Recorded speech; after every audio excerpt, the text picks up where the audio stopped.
టీకేడి chronic kidney disease ఈ సమస్య వచ్చినప్పుడు ఇది పెరుగుతూ పోతుంది, దీన్ని రివర్స్ చేయలేము అనే ఒక ఆలోచన అయితే అందరిలో కూడా ఉంది. సికేడి క్రానిక్ కిడ్నీ డిసీజ్ లేదా కిడ్నీ ఫెయిల్యూర్ అనేది ఒక కాంప్లికేటెడ్ ప్రాబ్లమే అయినప్పటికీ కూడా proper diet, life style management, appropriate dietary supplements తీసుకోగలిగితే కనుక మనం దీన్ని రివర్స్ చేయొచ్చు. అది మనం గత 15 సంవత్సరాలుగా దీని మీద నేను రీసెర్చ్ చేస్తున్నాను. డయాబెటిక్ ఎడ్యుకేటర్గా, కిడ్నీ హెల్త్ కోచ్గా, న్యూట్రిషన్ మీద, అలాగే నేచురోపతి DNYS కోర్స్ చేస్తున్నాను నేను. అలాగే న్యూట్రిషన్ మీద పోస్ట్ గ్రాడ్యుయేషన్ చేసిన తర్వాత ఇవన్నీ కూడా అభ్యసించి ఈ ప్రోటోకాల్ మీద రీసెర్చ్ చేసుకుంటూ వస్తున్నాను. సో దీన్ని ఎప్పటికప్పుడు ఇంప్రూవైజ్ చేసుకుంటూ వస్తున్నాను. ఆ పరిశోధన ఫలితాన్ని కూడా డాక్యుమెంట్ చేయడం జరిగింది. ఈ రోజు మీ ముందుకి కిడ్నీ ఫెయిల్యూర్ ఉన్నటువంటి వ్యక్తులు 25 మంది మీద పరిశోధన జరిగింది. ఆ పరిశోధనలో వాళ్ళు 4వ స్టేజ్ సికేడి 4th స్టేజ్ నుంచి క్రమక్రమంగా 2వ స్టేజ్కి రావడం అనేది జరిగింది. సో ఇది ఒక అద్భుతం అండి. ఒక వ్యక్తి ఒక స్టేజ్ నుంచి ఇంకో స్టేజ్కి, అంటే 1వ స్టేజ్ నుంచి 2వ స్టేజ్కి వెళ్ళిపోవడం అనేది చాలా తొందరగా జరగవచ్చు. అది రోజుల్లో జరగవచ్చు, వారాల్లో జరగవచ్చు. కానీ వెనక్కి రావడం అనేది సంవత్సరాలు పడుతుంది, ఒక్కోసారి సాధ్యపడినటువంటి సందర్భం. అయినా కూడా అది వీలవుతుంది, సైంటిఫిక్గా ప్రూవ్ అయింది. ఆ రీసెర్చ్ పేపర్ ప్రూఫ్ అన్నీ కూడా నేను స్క్రీన్ మీద పెడతాను. ఈ వీడియో చివరి దాకా చూడండి. ఎవరికైతే కంప్లీట్గా ఈ రీసెర్చ్ పేపర్ మీరు చదవాలనుకుంటున్నారో వాళ్ళు గోమాత న్యూట్రిషన్ అండ్ హెల్త్ ఎడ్యుకేషన్లోకి వెళ్ళి మీరు చూడొచ్చు. నేను ఆ డాక్యుమెంట్ అంతా కూడా పెట్టడం అనేది జరిగింది. సో ఈ రీసెర్చ్ పేపర్ టైటిల్ ఏంటి అంటే reversing chronic kidney disease with niacin and sodium bicarbonate. Okay, ఈ రీసెర్చ్ని ఎవరు కండక్ట్ చేశారు అంటే స్టీఫెన్ మెక్కానెల్ అండ్ W. టాడ్ పెన్బెట్రీ వీళ్ళు కండక్ట్ చేశారు. ఈ రీసెర్చ్లో వీళ్ళు 25 కేసులని డాక్యుమెంట్ చేయడం అనేది జరిగింది.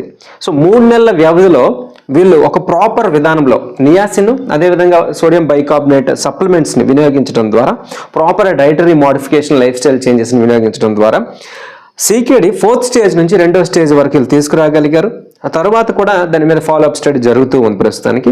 ఒకసారి చూసుకుంటే in over 25 documented individual cases of CKD stage 2 through 4 after initiation of combination therapy of supplement based on GFR అంటే గ్లోమెరులర్ ఫిల్టరేషన్ రేట్ని ఆధారంగా చేసుకుని, ఇంక్లూడింగ్ ఇక్కడ మెడిసిన్స్ని వాళ్ళు అంటే ఏవైతే సప్లిమెంట్స్ తీసుకున్నారో వాటిని వీళ్ళు ఇక్కడ మెన్షన్ చేయడం జరిగింది. దాని డోసేజ్ అది మనం వీడియోలో చెప్పకూడదు కాబట్టి వాటిని మనం బయటికి చెప్పట్లేదు. It was possible to improve their disease by at least 1 stage. కాబట్టి భయపడాల్సినటువంటి పని ఏమీ లేదు. ఆ కిడ్నీ ఫెయిల్ అయింది అంటే సో మనం అంతే ధైర్యంగా, మానసిక ధైర్యంతో ఉంటూ, అదేవిధంగా సైంటిఫిక్ మెథడాలజీని వినియోగించుకొని మనం స్టేజ్ నుంచి వెనక్కి రావచ్చు, లేదా ఉన్న స్టేజ్ నుంచి మరీ ఇంప్రూవ్ అంటే అది పెరిగిపోకుండా జాగ్రత్త తీసుకుని దాన్ని అక్కడే ఆపుకోవచ్చు, అరెస్ట్ చేయొచ్చు, రివర్స్ చేయొచ్చు. సో ఇది పాసిబిలిటీ ఉంది. సికేడి పేషెంట్స్ భయపడాల్సినటువంటి పని లేదు. అట్లీస్ట్ మనం ఆరోగ్యం ప్రాపర్గా ఉండాలి, మనం కాంప్లికేషన్స్ రాకూడదు, కోమార్బిడిటీస్ రాకూడదు, డెత్ రేట్ని తగ్గించుకొని లైఫ్ ఎక్స్పెక్టెన్సీని పెంచుకోవాలి అనుకుంటే కనుక ప్రాపర్ డైటరీ విధానాలు మనం రూపొందించి ప్రోటోకాల్ని తయారు చేసాం. ఎటువంటి కెమికల్ డ్రగ్స్ లేకుండా మీరు కిడ్నీకి నెఫ్రాలజిస్ట్ దగ్గర ట్రీట్మెంట్ తీసుకుంటూనే dietary modification, life style modification, yogic methods, breathing techniques, naturopathic methodologies వినియోగించుకోవడం ద్వారా మనం ఖచ్చితంగా అయితే ఆరోగ్యంగా ఉండొచ్చు అనేది ప్రూఫ్. ఇది నేను మన గోమాత nutrition and health education Telegram ఛానల్లోకి వెళ్ళండి, మీకు కంప్లీట్ ప్రూఫ్ అన్నీ కూడా నేను అక్కడ పెట్టడం జరిగింది. రీసెర్చ్ పేపర్ కూడా పెట్టడం జరిగింది, ఒకసారి చూడండి. కాబట్టి కిడ్నీ ఫెయిల్ అయ్యింది అంటే అక్కడితో మనం భయపడాల్సిన పని లేదు. కానీ ఒక్క విషయం అందరికీ చెప్తున్నానండి, ఇది మీరు వీడియో అందరికీ షేర్ చేయండి. అదేంటంటే కిడ్నీ ఫెయిల్ అయిన దాకా మనం ఎందుకు వచ్చామో, షుగరు, బీపీ ఉన్నప్పుడు నెగ్లెక్ట్ చేయడం వల్లే మనం ఈరోజు. ఒకసారి మీరు నెఫ్రాలజీ సెంటర్కి వెళ్ళి, నెఫ్రాలజిస్ట్ హాస్పిటల్కి వెళ్ళి మీరు చూడండి, వాళ్ళకి అడగండి. వాళ్ళకి షుగర్ వచ్చే నుంచి, బీపీ వచ్చే నుంచి కూడా చాలా జాగ్రత్తగా మందులు వేసుకుంటున్నారు. కానీ ఎందుకు ఈరోజు కిడ్నీ ఫెయిల్ అయింది? కిడ్నీ ఫెయిల్ అవ్వకూడదని, హార్ట్ అటాక్ రాకూడదని, పారాలిసిస్ రాకూడదనే కదా మనం రకరకాల మెడిసిన్స్ వాడుతూ ఉన్నాం షుగర్కి, బీపీకి. మరి వచ్చేస్తే యూజ్ ఏంటి? ఒకసారి అడగండి. వాళ్ళందరూ కూడా డిసిప్లిన్. కారణం ఏంటంటే నాన్ ఫార్మలాజికల్ ఇంటర్వెన్షన్స్ అని ఒకటి ఉంటాయి. కానీ మనకి ఇండియాలో ఏమవుతుందంటే ఫార్మలాజికల్ ఇంటర్వెన్షన్, అక్కడే డబ్బులు వస్తాయి.